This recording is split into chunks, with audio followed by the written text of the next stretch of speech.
네, 여러분 반갑습니다. 저희가 수요 예배로 이렇게 모여서 예배 드리는 거 정말 오랜만인 것 같습니다. 아마 지금 영상으로 또 참여하시는 분들도 계시는데 우리 지난주처럼 같이 동참합니다. 이거 콕 찍어서 좋아요 콕 찍어서 동참하신다라는 마음을 표현해 주셨으면 좋겠고요. 그리고 가능하시면 우리 이 현장에 오셔서 함께 찬양하면서 하나님께 기도하고 하는 이 현장에 오셔서 같이 예배를 드렸으면 좋겠습니다. 네, 오늘은 마가복음 두 번째 시간입니다. 오늘 외치는 자의 소리라는 세례 요한에 대해서 또 함께 말씀을 나누겠습니다. 오늘 본문 말씀 마가복음 1장 2절에서 8절까지의 말씀 우리 같이 한번 읽어보겠습니다. 선지자 이사야의 글에 보라, 내가 내 사자를 내 앞에 보내노니 그가 내 길을 준비하리라. 광야에 외치는 자의 소리가 있어 이르되 너희는 주의 길을 준비하라. 그의 오실 길을 곱게 하라. 거룩된 것과 같이 세례 요한이 광야에 이르러 죄 사함을 받게 하는 회개 세례를 전파하니 온 유대 지방과 예루살렘이 다 나아가 자기 죄를 자복하고 요단강에서 그에게 세례를 받더라. 요한은 낙타털 옷을 입고 허리에 가죽띠를 띠고 메뚜기와 석청을 먹더라. 그가 전파하여 이르되 나보다 능력 많으신 이가 내 뒤에 오시나니 나는 굽혀 그의 신발끈을 풀기도 감당하지 못하겠노라. 나는 너에게 물로 세례를 베풀었거니와 그는 너에게 성령으로 세례를 베푸시리라. 아멘. 네. 지난 시간에 마가복음의 대략적인 개요를 말씀드렸습니다. 마가복음이 어떻게 쓰였고 마가복음의 특징이 뭐고 마가가 누구인가라는 것까지 좀 말씀을 드렸는데 그런 자세한 내용을 지난 시간 또 그 영상을 보셔서 좀 참고하시고요. 오늘은 바로 내용으로 들어가도록 하겠습니다. 마가복음이 가지고 있는 특징, 그것은 마태복음이나 누가복음에서는 예수님의 탄생 그리고 어떤 족보 이런 것들이 있는데 마가복음에는 그런 내용이 기록되어 있지 않습니다. 그래서 마가복음에는 탄생기사나 족보 등이 언급이 되어 있지 않은데 이유는 1차 수신자, 제가 지난번에 말씀드린 것처럼 이 마가복음의 1차 수신자는 로마에 사는 그리스도인들입니다. 이 로마의 교회 성도들이 그 첫 그리스도 1차 수신자인데 이 로마 교회 성도들은 이방인입니다. 그러다 보니 어떤 구약적인 배경에서 뭐 예수 그리스도의 족보나 구약의 예언의 성취 이런 것들을 알리는 것은 사실은 중요하지가 않았습니다. 그리고 당시에는 지난주에 말씀드린 것처럼 그 로마 교회 성도들이 당시에 그 네로 황제의 그 화재 사건의 희생양이 되면서 그때부터 로마에 있는 기독교인들이 큰 핍박과 박해를 받게 됩니다. 그래서 로마 황제 치하에서 생명의 위협까지도 받는 엄청난 박해를 받게 되는데요. 그렇기 때문에 그 마가복음의 저자가 그 그리스도인들, 로마에 있는 그리스도인들에게 전하고자 했었던 것은 이 긴급한 상황에서 예수 그리스도, 그 예수 그리스도가 누구신지를 전하는 데 가장 초점을 뒀습니다. 그래서 예수 그리스도가 누구신지를 전하는 것 이외에는 사실은 다 생략을 했다라고 해도 과언이 아닐 만큼 그렇게 아주 중심적인 내용을 굉장히 강력하게 어필을 합니다. 그러다 보니까는 뭐 그리스도와 구약의 연결고리라든가 어떤 그 관계를 설명하는 신학적인 설명이나 이런 것들은 생략이 됐고요. 원래 하나님의 아들이신 예수 그리스도가 이 땅에 오셨고 그 예수 그리스도도 그 십자가의 고난과 그런 고통을 받으시고 죽으셨지만 다시 부활하셔서 영광을 얻으셨다라는 것을 강조함으로써 지금 겪고 있는 이 신앙의 박해와 고통 이것을 이겨낼 수 있도록 예수님도 그 십자가의 고난 속에서 죽으셨지만 다시 살아나시는 부활의 영광을 누리셨던 것처럼 이 고난 속에서 그 신앙을 지켜갈 때 결국은 승리의 자리에 서게 될 것이다 라는 것을 로마에 있는 그리스도인들에게 전하기 위해서, 핍박 가운데 있는 그리스도인들에 전하는 것이 이 마가복음이 전하는 가장 핵심적인 내용입니다. 그중에 그래서 바로 마가복음에는 그리스도의 복음의 시작이라 1절 1절 딱 1장 1절 하고 바로 이어서 세례 요한에 대해서 이야기가 나옵니다. 그런데 세례 요한의 사역에 있어서도요, 마태복음에 보면은 바리새인과 사두개인과의 그 세례 요한이 만나는 그리고 대화하는 내용이 기록되어 있고요. 또 누가복음에는 세리와 군병들과의 접촉하는 그런 내용들이 더 많이 기록되어 있습니다. 그런데 이 마가복음에서는 그런 것들이 다 없어요. 그냥 예수님이 출연하시는 예고를 하는, 거기에만 집중을 시켜서 오직 예수님에게만 그 관심을 집중하는 것을 볼 수가 있습니다. 그래서 예수 그리스도의 선구자인 세례 요한의 사역보다는 실제적 구원자요 위로자이신 예수 그리스도를 소개하는 것에 주안점을 두고 있다. 그래서 세례 요한에 대한 소개는 사실 다른 복음서보다 짧게 기록되어 있습니다. 왜냐하면 세례 요한이 중요한 게 아니고 누가 중요합니까? 예수님이 중요하기 때문에. 자, 그런데 이 짧게 기록된 말씀에서 우리는 이 세례 요한이 어떤 사람인가라는 것을 또 찾아볼 수가 있습니다. 오늘은 이 세례 요한이 어떤 사람인가라는 것을 크게 세 가지로 한번 살펴보도록 하겠습니다. 첫 번째, 세례 요한은요, 자신의 소명을 분명히 아는 사람이었습니다. 그는 자신이 사는 이유, 또 자신이 가야 할 길, 해야 하는 일이 무엇인지를 명확히 아는 사람이었습니다. 그것은 무엇입니까? 그의 소명은 누구의 길을 준비하는 것입니까? 예수님의 길을 준비하는 것입니다. 오늘 본문 2절 3절 말씀 같이 한번 읽어볼까요? 선지자 이사야의 글에 보라, 내가 내 사자를 내 앞에 보내노니 그가 내 길을 준비하리라. 광야에 외치는 자의 소리가 있어 이르되 너희는 주의 길을 준비하라. 그의 오실 길을 곧게 하라. 기록된 것과 같이.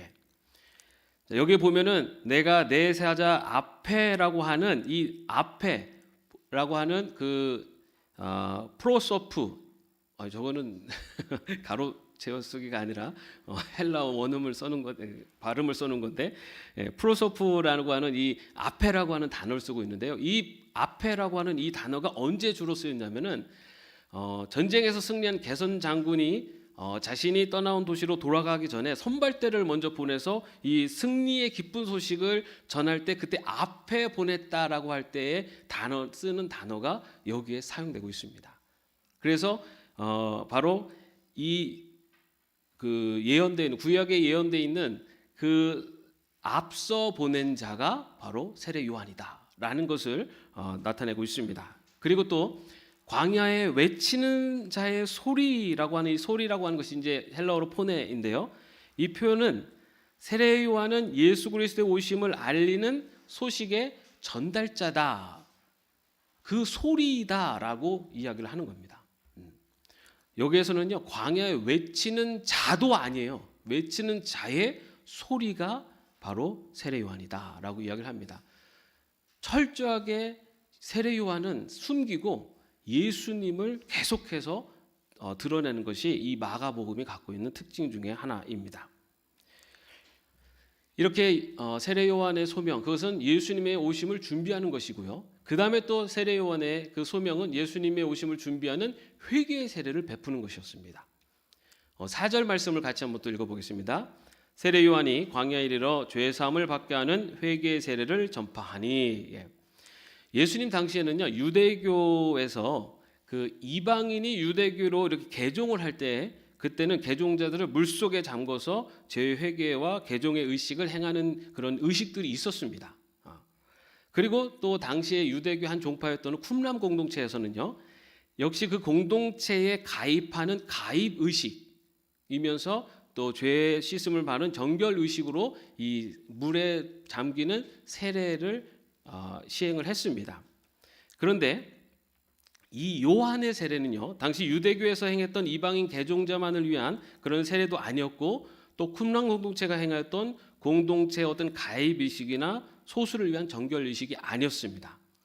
그것을 알 수 있는 것은 요한의 세례를 온 유대 지방과 예루살렘 사람이 모였다라고 기록하고 있어요. 그것을 받았다.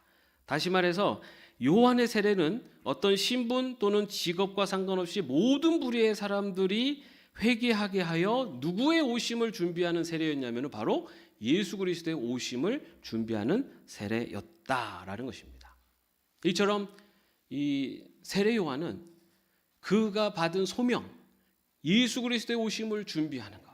그래서 그 예수 그리스도의 오심을 전하고 그리고 예수 그리스도 오심을 준비하는 회개 세례를 통해서 예수님의 오심을 준비하는 소명을 분명히 알고 있었던 사람이 바로 세례 요한이었다라는 것입니다. 여러분의 소명은 무엇입니까? 여러분 지난 주일 설교 기억나세요? 3일밖에 안 지났는데 사무엘을 부르시는 기억나시죠? 사무엘을 부르신 사건, 다시 말해 그 사무엘의 소명 사건이라고 합니다. 사무엘을 부르신 것, 그 사건을 통해서 우리가 살펴봤던 것, 부르심은 하나님의 은혜라는 겁니다. 하나님의 소명을 우리가 받는 것은 내가 자격이 되고 내가 뭔가 그것을 해낼 수 있는 능력이 되기 때문에 받는 게 아니라 하나님의 은혜로 나에게 주어진다라는 거고요. 또 한 가지는 뭐였습니까? 하나님은 그 소명을 받을 때까지 포기하지 않으신다. 사무엘을 계속해서 부르셨고 모세를 계속해서 그 소명에 순종할 때까지 설득하시고 부르셨습니다. 잘 기억이 안 나세요? 근데 부르시는데 왜 우리가 그 부르심을 못 듣습니까? 나를 중심으로 살아가기 때문이에요. 나를 중심으로 살아가면 내 생각과 내 판단과 내 경험이 먼저시 됩니다. 우선시 돼요. 하나님이 기뻐하시고 하나님이 원하시는 것이 우선시 되는 것이 아니라 나를 중심으로 살아가면 하나님의 부르심을 못 듣게 되죠. 여러분 기억나세요? 가치가 처녀. 예. 자기 중심으로 서면 하나님의 부르심을 잘 못 들어요. 갈치가 1,000원? 예, 그죠? 예. 그리고 또 세 번째는 뭐였습니까? 하나님의 부르시는 이유는 하나님의 일을 행하시기 위해서 부르시는 거예요. 그냥 부르시는 게 아니라 하나님의 일을 행하게 하시기 위해서. 지난주 구역 예배 순서지에 두 번째 질문이 뭐였냐면 최근에 하나님의 부르심을 받은 일이 있습니까? 였습니다. 여러분 최근에 하나님의 부르심을 받은 일이 있습니까? 우리가 하나님의 부르심 하면 사무엘처럼 사무엘아 사무엘아 이렇게 부르실 것 같지만 그렇게 부르시는 경우는 정말 극히 드뭅니다. 어떻게 부르시냐면 우리가 말씀을 읽고 묵상하는 가운데 깨달음도 주시고 기도하는 가운데 깨달음도 주시고요. 때로는 우리의 마음의 소리를 통해서 또는 누군가의 내 주위에 있는 사람의 소리를 통해서 우리의 일상의 삶에서 이건 참 좋은 일이고 선한 일이다. 이걸 하나님이 좋아하실 일이다라는 것이 내가 깨닫게 되는 바로 그것이 하나님의 부르심이에요. 하나님의 부르심은 뭐 천둥이 막 빵 치면서 막 하나님이 그냥 번개 치면서 나타나서 야 이렇게 부르는 게 아니라 우리가 살아가는 삶에서 하나님의 기뻐하심의 뜻이 내 마음속에 들려지는 것 그것이 하나님의 부르심입니다. 그 부르심에 순종하며 살아가는 자가 바로 하나님의 백성이에요. 우리가 가끔 어느 순간 이렇게 좋은 일을 좀 하고 싶다라는 마음이 들죠. 그럴 때 그 생각을 들다가 바로 근데 이거 하면은 너무 힘들 것 같은데 막 이러면서 마음이 들잖아요. 그죠? 전자는 하나님의 부르심이고 후자는 나를 중심으로 생각하면은 하나님의 부르심을 이거를 우리가 놓쳐버려요. 하나님의 부르심, 하나님의 기뻐하심이 내 마음 속에 내 생각 속에 떠오를 때 그때는 그 부르심에 순종하며 나가면 하나님의 놀라운 역사를 체험할 수 있습니다. 내가 걱정하고 근심하는 것 그것을 넘어서는 하나님의 역사가 임합니다. 그런 걸 자꾸만 체험하며 살아야지 우리가 그리스도인으로서 이 땅을 살아갈 맛이 나는 거예요. 그런 걸 체험을 못하면 걱정 근심 때문에 뭐 하나 좋은 일 할 때도 막 손이 덜덜덜 떨리죠. 하나님이 주셔서 그 마음에 무조건 순종했더니 야, 이건 정말 하나님이 놀랍게 역사하셨네 라고 하는 것을 자꾸만 체험하면 두려움이 없어져요. 하나님의 기뻐하신 일에 그냥 순종한다. 내 머리로 이것저것 재지 말고 이거 하나님이 좋아하시는 일이고 기뻐하시는 일이고 선한 일이고 이웃을 사랑하는 일이고 하나님을 사랑하는 일이고, 그러면 순종하며 나가면 하나님이 역사하십니다. 여러분, 하나님께서 우리를 부르신 이유는 바로 그런 하나님의 백성, 하나님의 말씀에 순종하고 그 하나님의 순종함을 통해서 세상 가운데 하나님의 영광을 드러내는 하나님의 백성으로 살라고 부르셨어요. 웨스트민스터 소유문답 첫 번째 문제는 이렇게 돼 있어요. 사람의 제일 되는 목적이 무엇입니까? 거기 답은 사람의 제일 되는 목적은 하나님을 영화롭게 하는 것과 영원토록 그를 즐거워하는 것이다. 하나님은 우리를 부르시는 궁극적인 목적 중에 하나는 하나님의 영광을 나타내기 위해서입니다. 내가 잘 먹고 잘 살고 이 세상에 평화롭게 살고 이게 하나님이 우리를 부르신 궁극적인 목적은 아니에요. 그거는 우리에게 하나님의 백성으로 살아갈 때 하나님이 주시는 부차적인 복이에요. 하나님의 궁극적인 목적은 우리를 부른 그 이유는 너를 통해 이 세상 가운데 하나님의 영광이 나타나게 하시기 위해서입니다. 나를 통해. 여러분, 우리에게 주어진 이 소명을 꼭 붙잡고 그리고 그 소명에 순종하면서 살아갈 수 있기를 주님의 이름으로 축원합니다. 자, 그 다음에 세례 요한은 두 번째로 검소한 사람이었습니다. 자, 우리 6절 말씀을 한번 같이 읽어보겠습니다.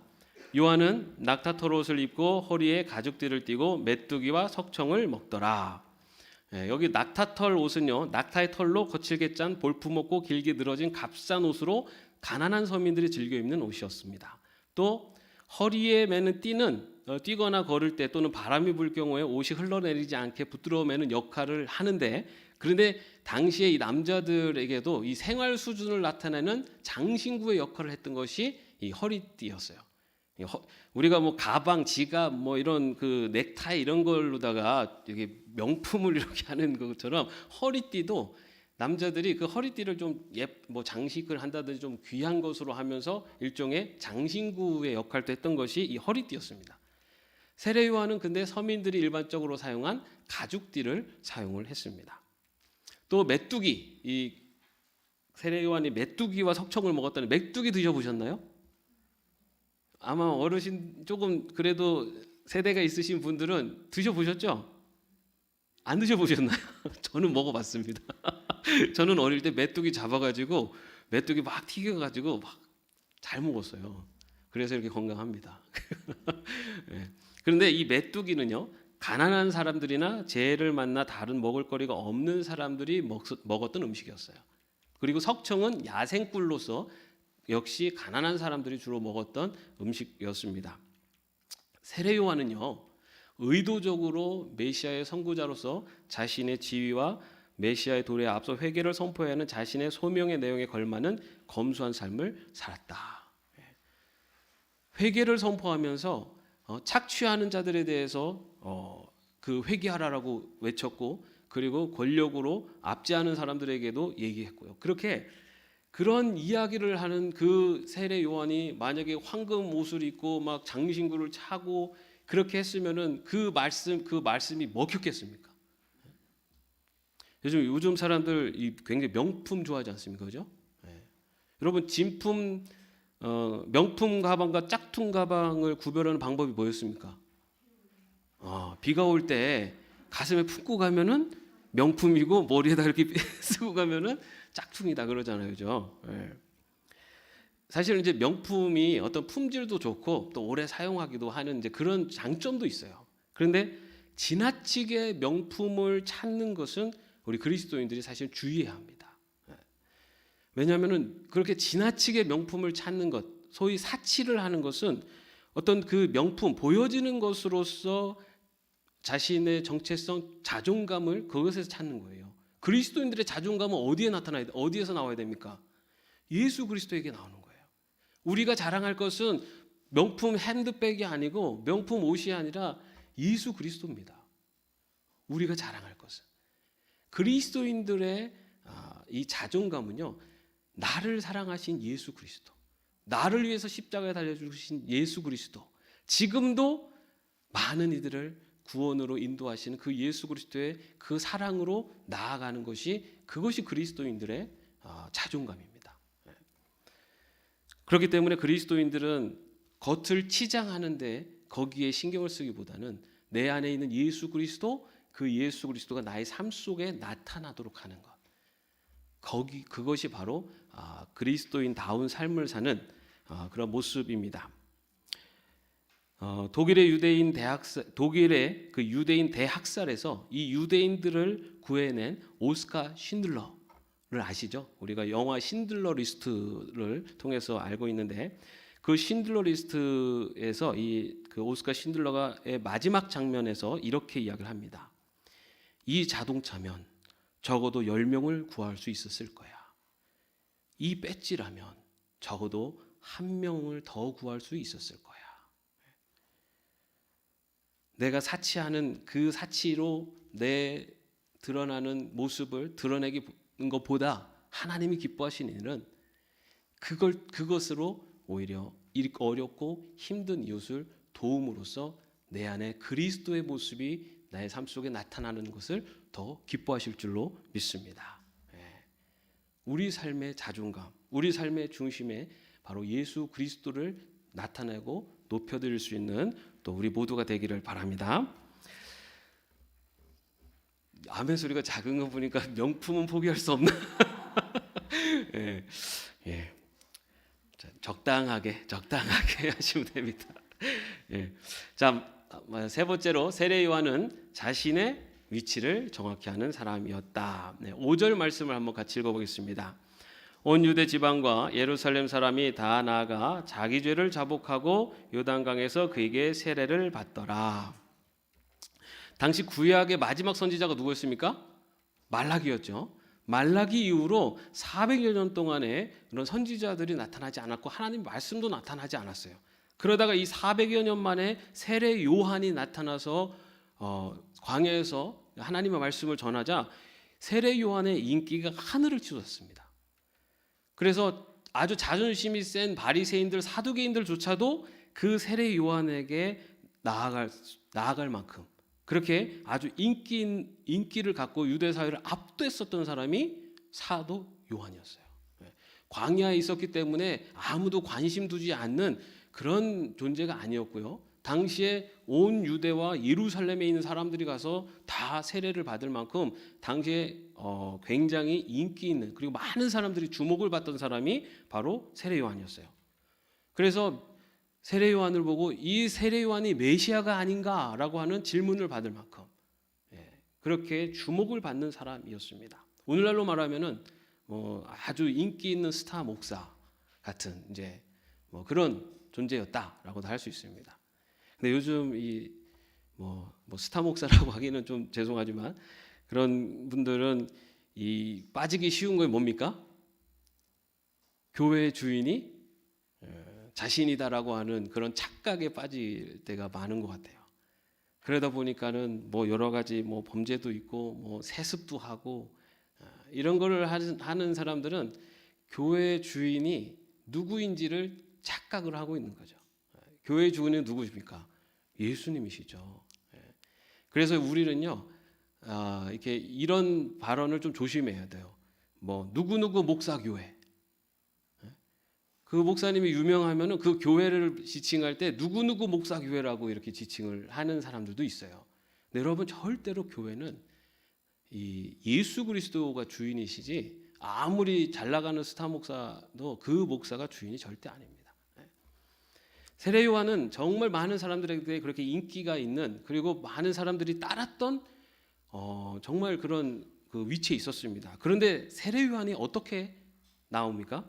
세례 요한은 자신을 낮추고 누구를 높입니까? 예수님만을 높입니다. 7절 말씀 한번 같이 읽어보겠습니다. 그가 전파하여 이르되 나보다 능력 많으신 이가 내 뒤에 오시나니 나는 굽혀 그의 신발끈을 풀기도 감당하지 못하겠노라.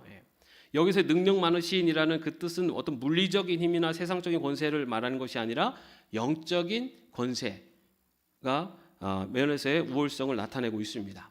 그리고 신발끈을 풀기도라고 하는 신발을 푼다라는 뜻은요, 그 표현은 당시 이 근동 지방에서는 그 주인이 밖에서 돌아오면 종이 주인의 발에서 신발끈을 풀어서 신을 벗기고 그 신발을 씻기는 그런 그 풍습이 있었는데, 당시 이 신발끈을 풀고 그 발을 씻기는 이 일은 그 종의 일 가운데서도 가장 천박한 일 중에 하나였습니다. 그런데 세례 요한은 자신은 메시아 되시는 그 예수 그리스도의 바로 그런 일조차도 할 자격이 없는 사람이다라고 그렇게 자신을 가장 극도로 낮추는 것을 볼 수가 있습니다. 그 다음에 또 8절 말씀을 같이 한번 또 읽어보겠습니다. 나는 너에게 물로 세례를 베풀었거니와 그는 너에게 성령으로 세례를 베푸시리라. 요한이 많은 이들에게 세례를 베풀었는데 이 요한이 베푸는 세례는 하나님의 사람으로 살게 하는 능력을 부여하지 못한, 그래서 새 생명을 얻고 새로운 삶을 하게 하는 성령의 세례, 그 성령의 세례는 누가 베푸시는 거냐면 바로 예수 그리스도가 베푸신다라고 하면서 예수님이 생명을 살리는 성령의 세례를 베푸시는 분이고, 바로 그 성령의 세례를 베푸시기 위해 이 땅에 오신 분이 예수님이시다라는 것을 선포를 합니다. 세례 요한은요, 오직 예수님만을 높이는 그런 자신의 자리를 지켰던 사람이 바로 세례 요한입니다. 이처럼 세례 요한은 예수님의 오심을 준비하는 그 소명을 수행한 사람이고요, 또 겸손하게 살면서 회개의 세례를 베풀면서 예수님의 오심을 준비하고, 또 자신은 낮추고 오직 예수님만을 높이는 바로 소명을 갖고 예수님의 오심을 예비하고 준비한 사람이 바로 세례 요한입니다. 여러분, 우리는 어떤 사람들입니까? 우리도 예수님의 오심을 준비하는 사람들입니다. 어떤 예수님이시죠? 다시 오실 예수 그리스도. 여러분, 세례 요한의 그런 소명, 예수님의 오심을 준비하는 것은 세례 요한으로 끝난 게 아니라, 우리 믿음의 백성들은 예수님께서 다시 오시겠다고 약속하셨고, 그 다시 오실 예수님을 준비하고 예수님을 맞이할 준비를 하며 사는 자들이 바로 우리 믿음의 백성들입니다. 그러면 다시 오실 예수님을 준비하는 일은 어떤 일일까요? 먼저는 우리의 믿음을 끝까지 지켜가는 거죠.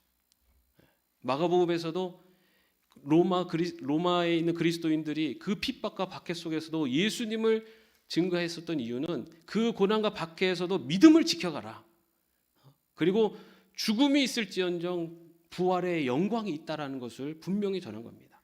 우리가 다시 오시는 예수님을 준비하는 자의 삶이라는 것은 먼저는 우리의 믿음을 지켜가는 겁니다. 어떠한 상황 속에서도, 어떠한 역경 속에서도 우리의 믿음을 지켜가는 것, 그것이 바로 다시 오시는 예수님을 기다리는 자의 신앙인의 모습입니다. 또 하나는 그리스도인답게 살면서 예수 그리스도의 하나님의 이름을 높여드리는 것, 그것이 또 우리가 예수님의 오심을 준비하는 자의 삶이에요. 다시 오시는 예수님을 만날 때 부끄럽지 않은 신앙인의 모습으로 만나는 것, 그것이 또 우리가 예수님의 오심을 준비하는 삶의 모습입니다. 여러분, 그리고 다시 오실 예수님을 준비하는 큰 상급을 받는 일은 무엇입니까? 영혼을 구원하는 일입니다. 여러분, 예수님께서 마지막으로 믿는 교회 그리고 믿음의 백성들에게 주신 가장 큰 대헌장이 뭐였습니까? 복음을 증거하는 것입니다.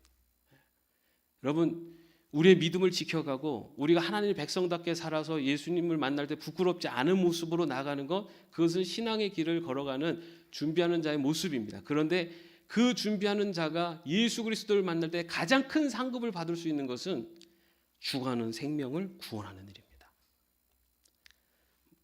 가깝게는 우리의 가까운 가족들, 친척들, 지인들, 친구들, 멀게는 저 오지에 있는 많은 백성들, 생명을 구원하는 것, 바로 그 생명을 구원하는 자 예수님의 오심을 정말 기대하며 그 예수님을 만날 때 큰 상급을 받을 수 있는 자의 모습입니다. 저와 여러분이 믿음을 지키고 또 예수님을 만날 때 부끄럽지 않은 모습으로 만나고 더 나아가서 큰 상급을 받을 수 있는 다시 오시는 예수님을 준비하는 하나님의 백성이 되시기를 주님의 이름으로 축원합니다. 기도하겠습니다. 하나님, 주님 다시 오실 때 주님을 맞이할 수 있는 준비된 하나님의 백성으로 살아가게 하여 주시옵소서. 우리들의 믿음을 지켜가게 하시고 주님 만날 때 부끄럽지 않은 자 되게 하시고 또 주님이 주시는 큰 상급을 받아 칭찬받는 종이 될 수 있도록 인도하여 주시옵소서. 예수님의 이름으로 기도합니다. 아멘. 우리 찬양 함께 부르시고 함께 또 기도하는 시간 갖겠습니다.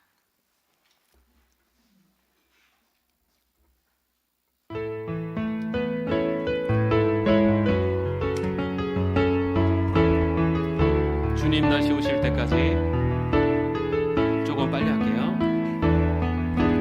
주님 다시 오실 때까지 나는 이 길을 가리라. 좁은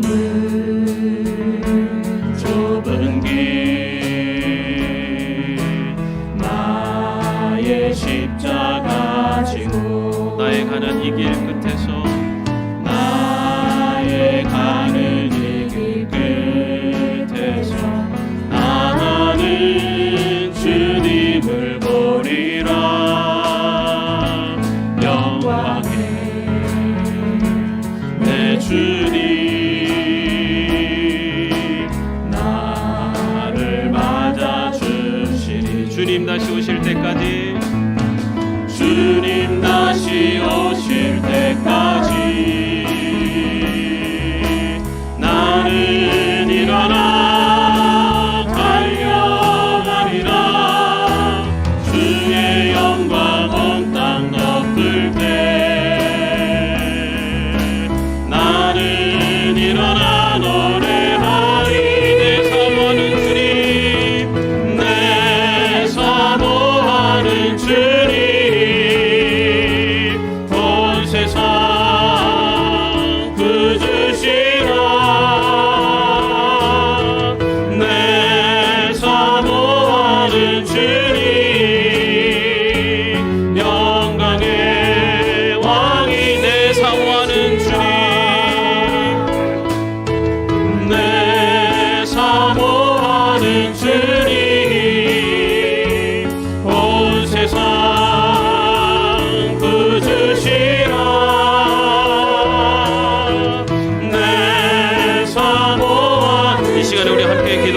주님 다시 오시는 그날까지 우리 믿음을 지켜가며 아버지 하나님 앞에 부끄럽지 않은 그리스도의 큰 상을 받는 자가 되게 없어서 통성으로 기도하겠습니다. 아버지 하나님 이 시간에도 주님의 오심을 준비하며 예비하는 자로 살아가게 하여 주시옵소서. 아버지 하나님 우리 믿음을 지켜가게 하시고 아버지 하나님 앞에 부끄럽지 않은 신앙인으로 살아가게 하시고 아버지 하나님 주님 앞에 큰 상금을 받고 다른 칭찬받는 자들의 삶이 되게 하여 주시옵소서. 주님 다시 오시는 그날 아버지 하나님 주님의 오심을 기쁨으로 맞이할 수 있는 주님의 오심을 준비하며 예비하는 하나님의 백성으로 살아가게 하여 주시옵소서. 아버지 하나님 우리들은 부족하게 약하오나 아버지 하나님께서 아버지 하나님과 함께하여 주셔서 아버지 하나님 우리의 신앙이 더욱더 깊어지게 하시고 아버지 하나님께 칭찬받는 하나님의 백성의 아버지 하나님의 삶을 살아갈 수 있도록 인도하여 주시옵소서. 주님의 소명과 주님의 부르심에 순종하며 나가는 하나님의 자녀로 일으켜 주시고 인도하여 주시옵소서.